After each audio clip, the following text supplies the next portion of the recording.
before anything else, I'm a naturalist, or certainly an amateur naturalist. My interest in the world is definitely through wildlife and nature. But this book sort of has introduced me to different ways of thinking and a deeper sort of sense of the world through an anthropological aspect, really.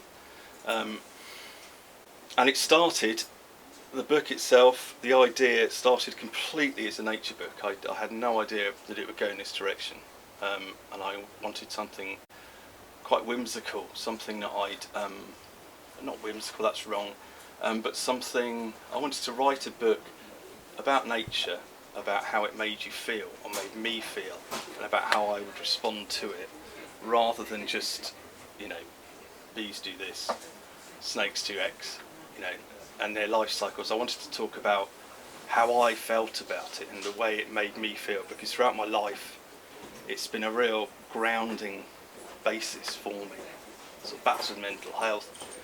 The natural world has given me a real sense of being. So I pitched this idea years ago now, probably about 7 or 8 years ago, and just before I sent off this proposal, I suddenly thought, I need a different angle. I need something different, something to give it a bit. And I just suddenly thought, Celtic moons, right? And this was a complete whim. I just thought, let's go with this idea that rather than just chapters or a standard calendar, I'll chapter headings would be the moons that the Celts would have used. And of course, the publisher loved that bit of it, but wasn't that bothered about the rest of it. And suddenly I'd created a bit of a problem in a really nice sense, and it stalled. And then things happened in the publishing world. I guess Brexit didn't make things very easy, and it struggled on, and this idea sort of stalled and went into the background a bit. And then it sort of rekindled, and it rekindled at a time someone picked it up and was really keen on the idea, this sort of Celtic thread with the moons. And at the same time, I was sort of having a change in relationship. You're right. A change in relationship with the moon, in the sense that this was 2020, so we're all locked down, the whole country's locked down, and I live in West Dorset, which and in a very remote spot. And we were very fortunate when lockdown began, because we could carry on as we were. I mean, life didn't really change at all. We could step out the door and be into the great wide world, and I've really felt for the people that were stuck in cities, stuck in tower blocks, couldn't get to places that I had on my doorstep. And the more I was thinking about this process, or at the time, and this access I had, we started to notice the moon more. And it was sort of, our cottage faces southeast, and we get these amazing moon rises above this ridge. And quite often, Saturday evening, we'll just sit and watch the moon rise and just watch it move across the sky. And it's better than most of the television on Saturday night, I think. And then someone came along and said, "Yeah, we quite like this idea for a book. Can we we'll go with this, but we want to make it sort of triple narrative for the book. We want to talk about mental health and nature, but also this Celtic moon idea." And I said, "Of course, yeah, that's great." And signed a contract. Everything was great, until I then sort of really looked in to the idea of Celtic moons, and the moon must have been an important thing for the Celts. But to start with, the Celts weren't really a people of sorts. They were sort of a collective. It's a collective name for lots of tribes, lots of peoples of northwestern Europe that existed through the sort of stone, bronze, Iron Age. And there's a lot of conjecture about what they actually did and how they lived, because they didn't write anything down. which is actually a really lovely idea. I love the thought that when we write something, we want to create a legacy about ourselves. It's quite kind of, it's an arrogant sense. It's not overthinking ourselves, whereas these people lived at a time when they didn't feel any need to record their lives or what they did or their processes. They just got on with it. So, which suggests they were had it quite sorted as people. And instead, we rely on sort of the Romans and the Greeks for what they've written about the Celts, which isn't very nice by and large, because they were often fighting wars against them. So they portray the Celts as this barbarian race who fought naked and had human sacrifices, which was true, but were really just barbaric.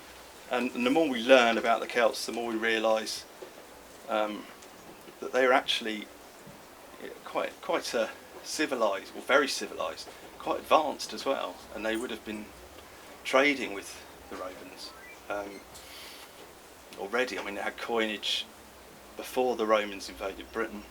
They certainly, in fact, the tribe in our area of Dorset, the Durotriges, they actually traded throughout sort of Western Europe down through Western France into Iberia, and they had more in common with those peoples than they did with anyone else, anyone up country. So they wouldn't come this far east, but they would happily take the boats along the coast all the way down into what is now southern Portugal, which is quite an interesting thing in itself. But of course, there's my idea of linking, creating these chapters that were based on the moon, and in how that chapter related to feeling and the natural world, but a list didn't really exist. And I could find lots of lists online, in books, and loads that all, were similar, would meet one another, but none of them were completely. Well, the main problem with any of them was a lack of source, because of course there couldn't be a source, and also the fact that there was only ever 12 moons, and the lunar year is about 355 days, so we're always going to miss 10 days, hence the fact we have a blue moon, not every year. But the whole idea, suddenly I was thinking, oh my God, what have I done? This isn't working. There isn't a list. I need to actually have faith in what I'm writing about. So I need to determine exactly what relationship the Celts had, if any, with the moon. And then I read about the Caligny calendar, and I might have pronounced that wrong, but that was discovered in, I think, 1897 in sort of mid-eastern France. Pieces of brass sort of tablature which made up, they only recovered about a quarter of it, I think, but when reassembled it's basically a calendar, and it dates from about the 2nd century, and it has names in it, and it has words in it, and it has little peg holes. So basically this was obviously a calendar created at the time that the Gauls were in France, who were Celtic. But it's probably the only genuine piece of archaeology that relates to the Gaulish language, and therefore the Celtic language, because it was probably shared. And then it was a problem of how do I translate that? Because lots of people again have taken a translation and accepted it for each of these words that are on this bit of metal, and then it becomes the accepted norm. People will write papers and they'll decipher the Caligny calendar, and then it almost becomes an accepted norm, whereas in fact it could be contradictory, because within this calendar it's not, obviously it can't last for 12 months. It looks like it lasts for 60 months, 5 years, because that will sync a lunar calendar with a solar calendar, and then they'll both meet at around 5 years' time. So the whole idea of, 1 month, well this month is, the harvest moon's always in September, well it can't be really, because it's going to nudge on and nudge on. So I then thought the best way to go about finding out exactly where I'm going with this is with a direct translation, and I found a chap called Xavier Delmar, who's regarded, I think, as one of the topmost translators, Gaulish translators in the world, and I liked his translations because there's no kind of there's no pretense around it. He's literally taking words that he's found, in this case for this calendar, he's linking them to languages, Sanskrit and Lithuanian, which I've discovered is one of the oldest languages in the world, and is really good to sort of compare ancient languages with. And he's created, titles for each month, and or rather, he's deciphered, he's translated these words that then I could then attribute possibly to each moon, which is basically what I started to do. And around the time that these great lovely moons were rising opposite our cottage, it became, because everyone was stuck at home and couldn't go out, everyone was really noticing full moons. And then everyone get really excited. It's the harvest moon, now it's the hunter's moon, now it's the sturgeon moon. No. Hang on a second, well, this doesn't make much sense. Why have we just accepted terms for a moon that really isn't our history, not in this country? And reading into that, it seems that back in the Victorian time, sort of an obsession that the British had with the New World and with America. We've adopted lots of Native American cultures, so we adopted their moon names, and now we ban them about as if they're fact, when in fact they're not really relative to what we do, or how we exist. So again, that became a bit of an issue. I started to think, a bit of pride, almost. Well, we need to find our own kind of journey here with what actually was happening in this country 2,000 years ago, not what was happening in the New World when we went over and weren't very nice in North America.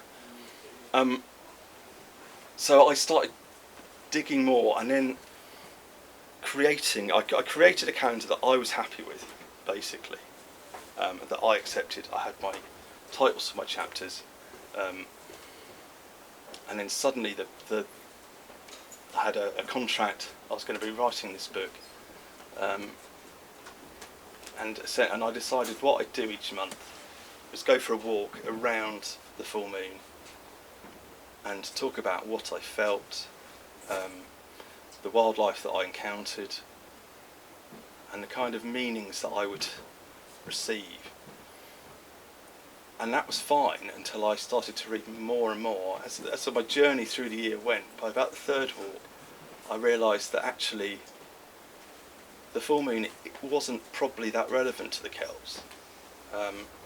Pliny the Elder, who I read a lot of translated work from, by Bostock I think, he wrote about how so many of the things that the Celts based their traditions on took effect in the 5th day of the lunar cycle, which is probably not an obvious point each lunar cycle to actually start doing things, but people would only cut wood after a certain day of the lunar cycle, and they'd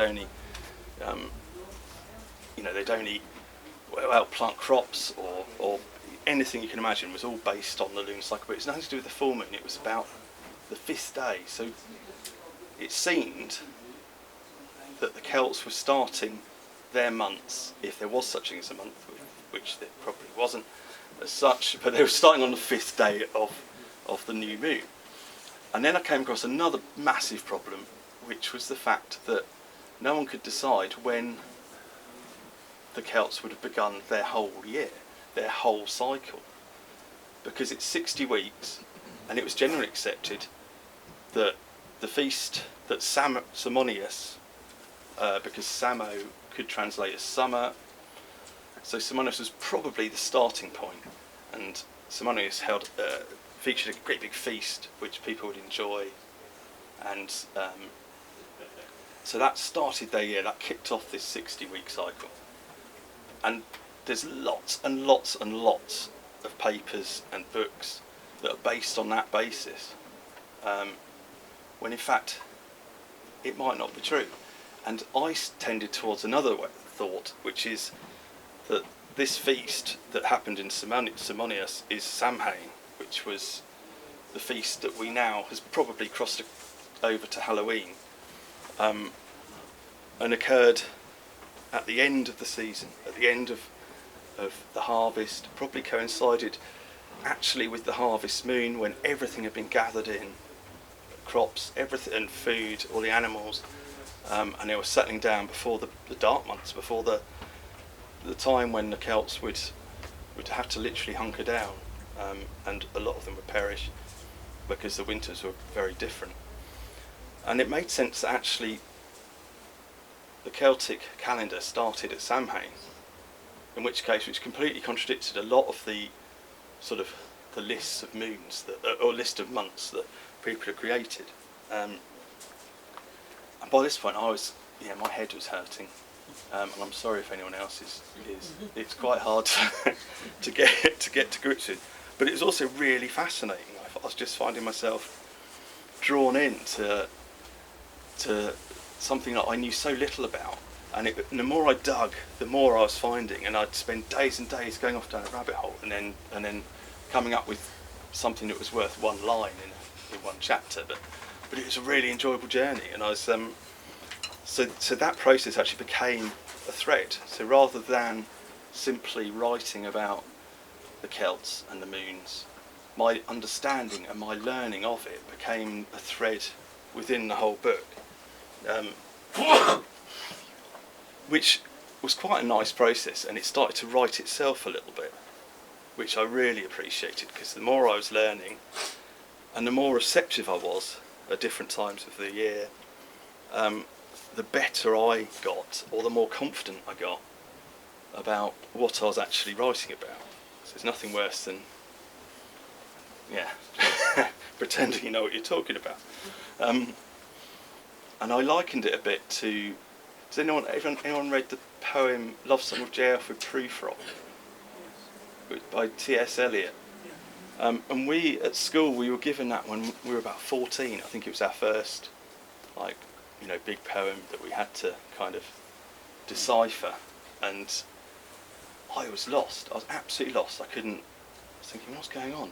I like the words, but everyone else is finding these amazing meanings, and I'm just thinking, I don't know what the hell's about. And rather than sort of accept that, I decided it was Emperor's New Clothes. I decided that because I couldn't see it, therefore no one could see it, and everyone's kind of, it's all nonsense. It's all rubbish. And that became something of a feature through my teens, with various things that I'd come across Shakespeare as well, that I couldn't understand it. And I'd go to a play, and we went to Regent's Park actually, and they were, and suddenly half the audience are laughing. I'm thinking, what? It can't actually be funny because I didn't get it. And I built up this barrier around myself that rather than try and understand something, it was better just to dismiss. And as I've got older, I've realised that your own understanding of something is all that matters. If you feel something from certain words, and they make you feel a certain way, and they put images in your head, and as long as you can justify it to yourself, then that's all that counts. And with poetry, I think that's a really key thing.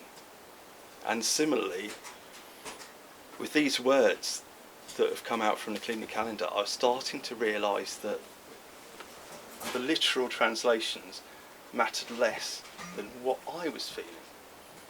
And I'll come back to that, because towards the end of the year I had a sort of a mild epiphany, which reassured me that I wasn't completely completely mad, but also that I was beginning to understand things myself and was less worried about what the actual facts were, because there are no facts, because there's a lot of things that we have to guess at, to suggest at.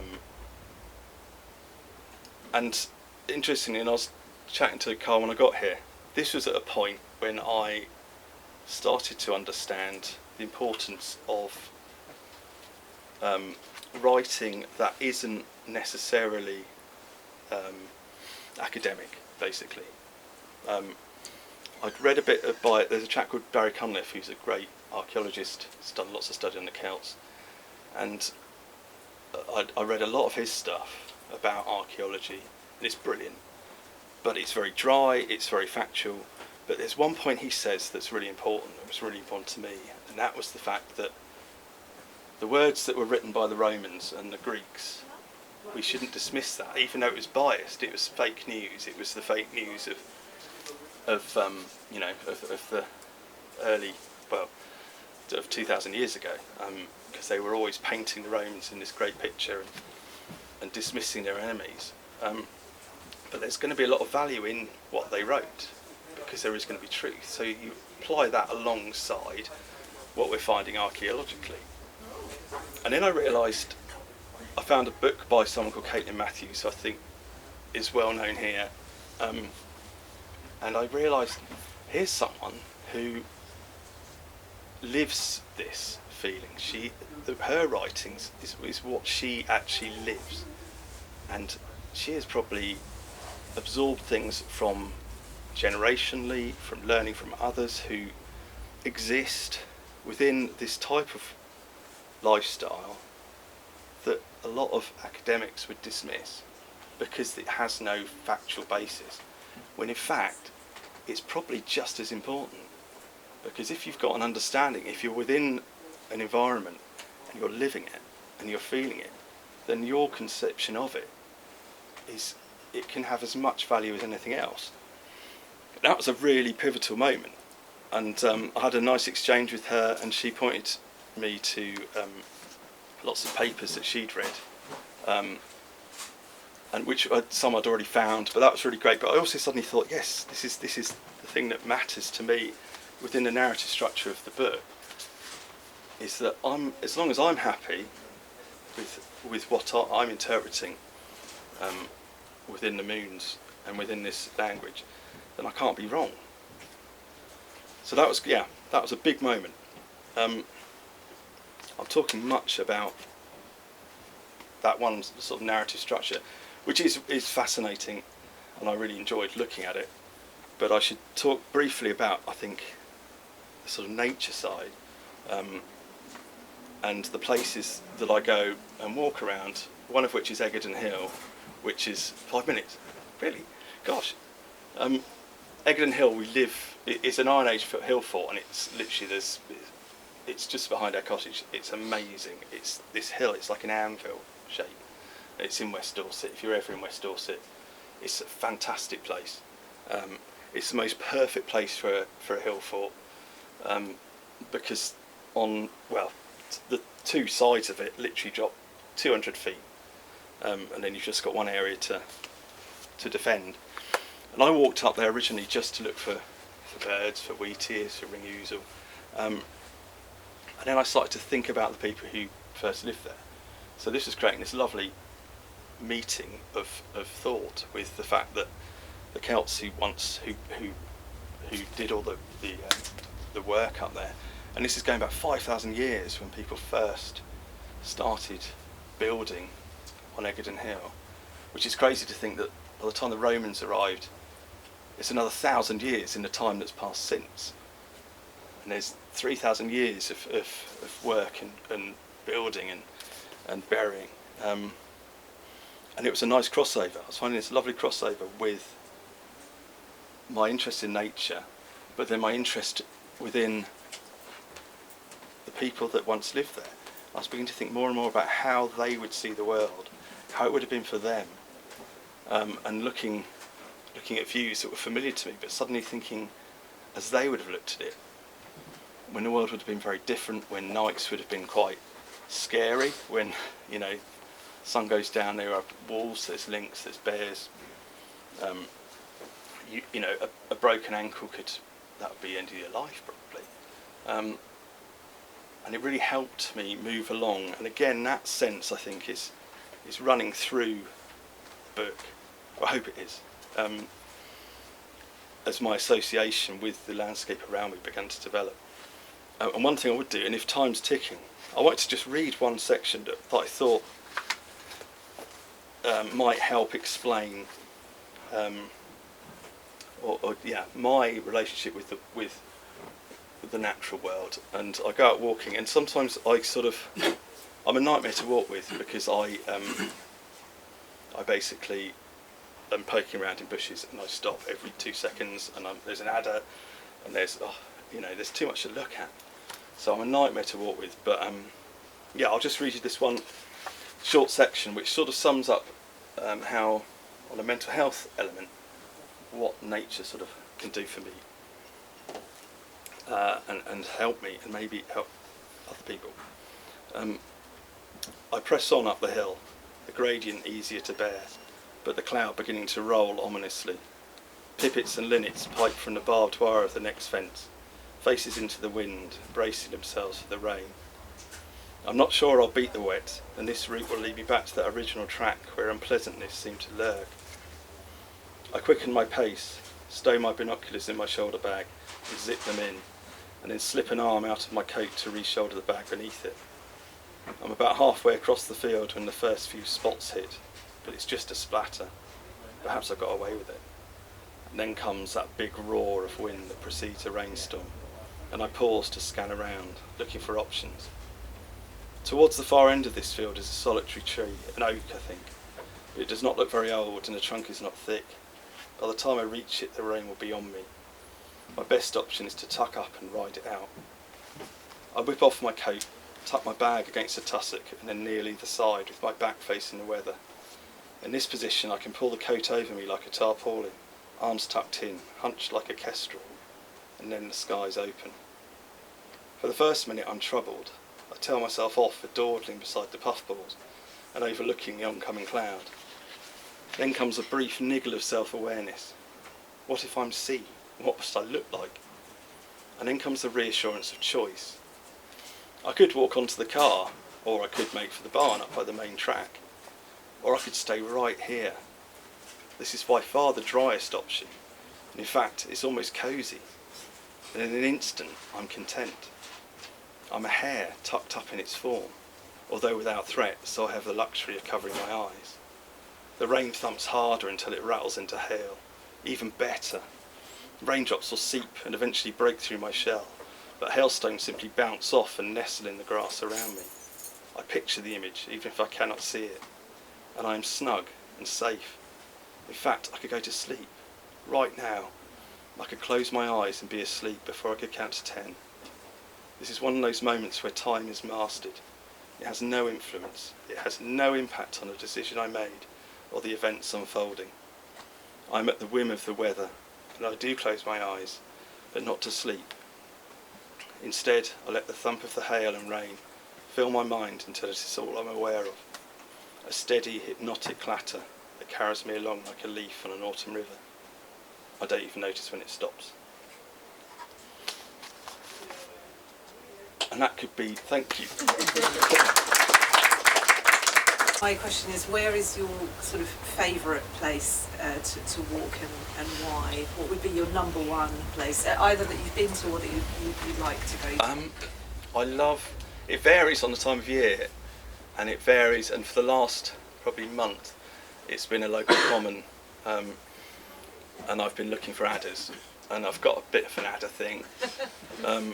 But they all emerge at sort of February, March time, and it's the best time to see adders. And I like to just, because they come to the same place, they come out of high binocular, and they always bask in that same spot until their blood temperature's up.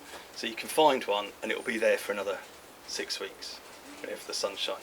So I like to locate them all and just check on old friends and see old face. I found my favourite one. I nearly missed. I was getting a bit worried, but I saw that one, and I counted up 14 in my sort of common, and I was really happy. But that sort of now, time's moved on a bit, so I'm thinking of other places. Now I'm thinking of heathland. I like the heaths in the spring, sort of in the middle spring. There's lots going on. There's lots of birds singing. And yeah, so it depends on the time of year. If I could get anywhere at any time, it would be west coast of Scotland now, and the mountains. And I've never lived in Scotland, but I've got a feeling that, and a real affinity to the west coast especially. But then I wouldn't be walking much, I'd just be sitting, just looking. I'm built for looking, not really walking. Yes. Yeah, I've been all over. The one bit of Scotland that I haven't been is, north from Fort William. I've been all right up the north, Fort William past Ullapool. Have you done that? No, and I really want to. And it looks. The one bit of Scotland I haven't been to, because it's fairly empty for town. It is, yeah. There's past Ullapool. I've been to Fort Sutherland. William. Oh, you haven't done that bit. That's the one bit I'm regretting. I've been all over North East and all over the High, but that's the one. Oh, I thought you might have. No, I'm exactly the same. And somewhere I really want to go to. And there's Sylvan and the hills there, that the mountains that literally just been carved sideways, chunks, and it just looks incredible. I mean, the landscape there looks so different from anywhere else. Oh, I agree. I think Scotland's amazing because different parts of it could be anywhere in the world, and yeah, I'd like to go up there, definitely, nice and wild. I'd recommend all that area. I know that Would area you? quite well. Yeah. Oh, do you? Yeah, Brilliant. absolutely fabulous. We've done. Just to take it back to the beginning. I'm sorry. Yes. Did you resolve this? I'm not sure whether you finished explaining. How did you resolve this issue about the lunar year not actually fitting very well with the solar year? Yes. Did you have Okay. a 6-year plan, or what did you actually do in your book? Funny, yes. In the end, I said I'd come back to it because around it was the month, or the equivalent month of Dumanios, which is probably November-ish, and the translations I discovered for that month led to, or most people's interpretation, they called it the dark moon. That would be the month. But by the time I got round to this moon, I started to think for myself a bit more. And my walk I had out for that moon was just incredible. That dank, late autumn, early winter day when everything's frozen, but there's just fog, and the temperature doesn't rise and everything's silent. And then I was walking around these meadows that I know quite well, and I'd already gone to the idea that this is actually the moon of smoke, going from the translations. Delmar, I think that Dumas and Dumar in Sanskrit and Lithuanian mean smoke. So, and I was thinking, well, smoke makes sense if it's that time of year when the people having to build fires and literally survive by the heat of a fire. So that smoke would make sense. But I was walking around these meadows in this thick fog. I suddenly thought, smoke could be actually an interpretation. It's fog. This is the time that it's all, we always have thick mists and fog. So maybe actually this is what it means. This is what this month means. It's not a literal thing. And I was really excited, and I got home and I contacted the Met Office actually and just said, can you confirm that November's the foggiest month of the year? No, sorry, it's January. But then I thought, but back then, 2,000 years ago, when the climate was very different, it probably would have been. So, but that was an epiphanal thing. And I think in the book, I don't resolve anything as such, and that's the nice thing in my mind, that I'm exploring it. And I felt that if I went on and did the same process for another 4 years, so as part of this 5-year in a lunar term, solar term calendar, that I might actually have a better grasp. So by the end of 12 months, I was starting to get a grasp of perhaps how the Celts really thought.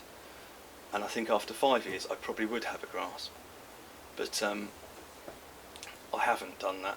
And but it's an interest, so it's open-ended, but then that's also the nice thing about all of it, that it's down to your own interpretation, I think.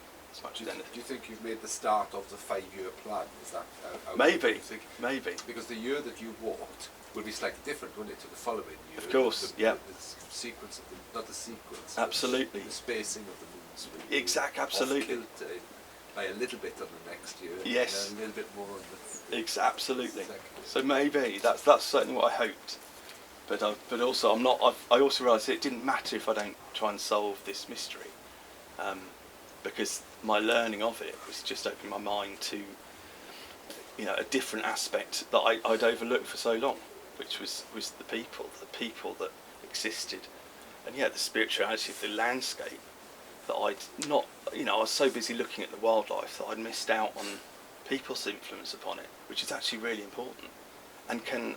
You know, less so now because we tend to scar it, but back in 5,000 years ago we were in much greater harmony with the landscape, with the natural world. So it's quite nice to kind of touch upon that as well. But yeah, you have to read the book to see what. Yes, I think I will. So within the context of building on his question, Yeah. so being out in West Dorset, where hopefully you don't have a lot of the shall we say, city light pollution, No.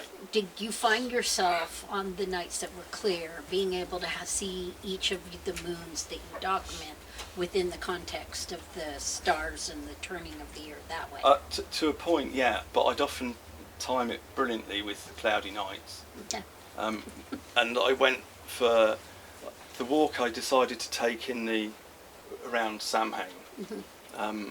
I thought, and I need to go up into Egerton, and I'd always been told don't go up there at night. But there's loads of local legends about cars conking out mysteriously, and then I thought, no, I'm going to do it. I've always used to be terrified of the dark. I couldn't go out in the dark. I've got better, but my imagination still rattles. Mm-hmm. But I sort of thought, right, I'm going to go out there and walk Egerton in the dark. And it was brilliant because my mind did do that, and I heard this noise. And the last thing someone had said to me was, "Beware the Romans." And then I stood still on this, like the edge of the fort, and all I could hear is this clonk, clonk, clonk, clonk, and I was like, oh my god. And then I was thinking, where is it? And there's a bit of a road, but it was literally a march of Romans, and I got myself into a real state. And then I had this, just before I literally, legged it, I suddenly remembered that I'd been up there a day before, and I'd been scanning around with my binoculars, and I'd spotted there was a cattle trough, Mm-hmm. and it had a faulty pump, and it was that noise, and in the dark it was just carrying, but it was like, and once I located it, oh my god, it was just, sorry, I was distracted from your question, and I think so. I think the moon's interesting because you sort of, we live in such a light polluted world that we don't see it, and we're not aware of it, and we don't really see the stars. And I know when Garrett's been down and to where we live, and then at night everyone steps out and just like, oh my gosh, I mean look at it, because it's spectacular. So where can I get? So I don't know. My relationship changes a lot with the night sky, but I love just sitting and looking, and then I think about how, again, the Celts on Egerton Hill in their fort on a clear night. I mean, what else would you do but just sit and look? I mean, it's just amazing. It is extraordinary. I do a lot of astrophotography out in the American West. Oh wow! And over the last 7 years of doing that, I've gotten to the point where, depending on where the moon is and in what constellation, that it like you said, it opens up stories. Yes. And it opens up stories about the particular landscape you're on, and it opens up stories about all the levels of stories we've heard over the years about constellations or things like, the sturgeon moon would be very specific to a specific place, right? Yeah, Where you have sturgeon. Yes, exactly. Okay, yes. which would be the Black Sea, Russia. Or used Midwest. to be in New York and California, but they've gotten rid of most of They were them in the now. Thames 100 years ago. Yeah. And so there's a man here who caught a £600 sturgeon a couple of years ago. But at the end of the day, 270. then what, like you said, what would be there at that time period during this moon that would tell you that story? But yeah. Yeah, I know, it definitely. And the way it shifted, of course, as you're saying, at the moon, at what point does that moon become the next moon almost? Yep. Because they're always moving it. So, no, it's very interesting.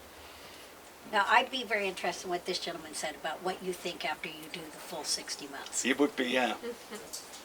And it would be a real immersion. I think you'd have to really, really get stuck into it.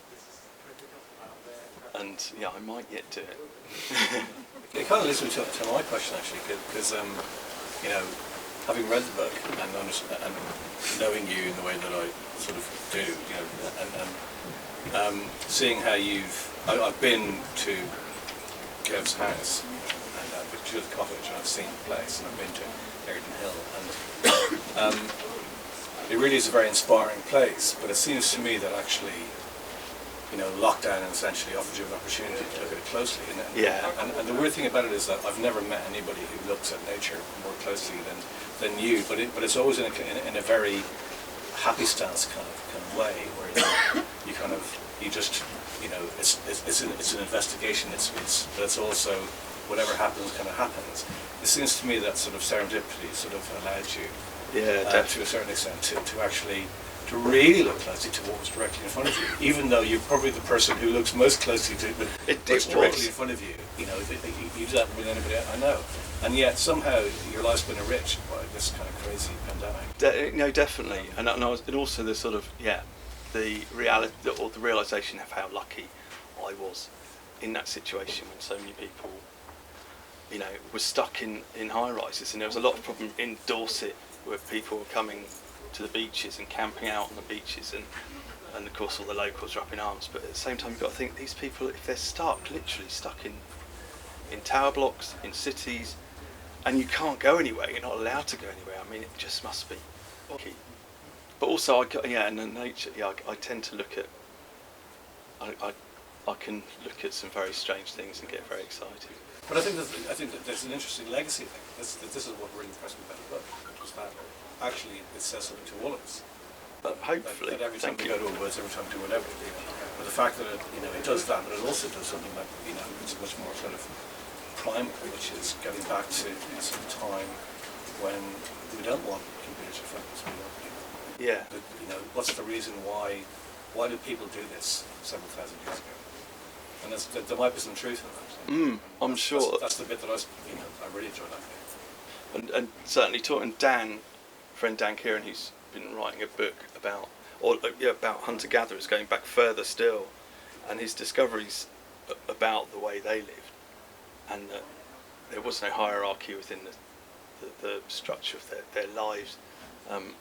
If someone was successful in a hunt, then the rest of them would all take the pee, to keep them grounded. So there's a really nice sense and this whole harmony with the world around them, which I think we do lose, which is a real shame. But it's not.